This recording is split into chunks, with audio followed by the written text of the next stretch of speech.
এই একটা পাপ যদি কেউ না করে ইনশাআল্লাহ সে জান্নাতে যাবে। যতই পাপ করুক না কেন, জেনা করেছে, মদ খেয়েছে, মিথ্যা বলেছে, অনেক কিছু করেছে, শুধু শিরকের পাপ করে নাই, আল্লাহ তাকে মাফ করে দিবেন ইনশাআল্লাহ। বিশ্বাস করলেন না কথাটা? নবীজি বলেছেন এই উম্মতের যে কোনো ব্যক্তি যতই পাপ করুক না কেন আল্লাহ পাক সমস্ত পাপ মাফ করতে পারেন, কিন্তু শিরকের গুনাহ আল্লাহ পাক মাফ করবেন। তওবা করে যদি মারা না যায় মাফ করবেন। একটা এক্সাম্পল দিয়ে বুঝাচ্ছি তাহলে ক্লিয়ার হয়ে যাবে। মনে করেন কেউ একজন জেনা করেছে, তওবা করার সুযোগ হয় নাই, মারা গেছে না, এখন আল্লাহ পাক কিয়ামতের মাঠে এই জেনার পাপটা মাফ করে দিতে পারেন, যদিও সে তওবা করে নাই।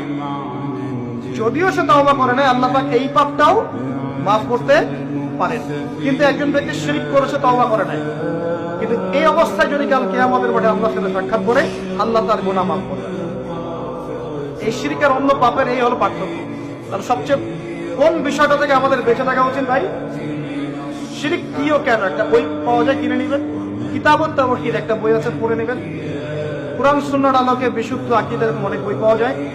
আর আকীদা সংক্রান্ত একটা অনবদ্য বই হলো আল আকীদা আত-তাহাওয়িয়া। এই 4-5টা বই পড়লে আপনার শিরকের কনসেপ্ট ক্লিয়ার হয়ে যাবে।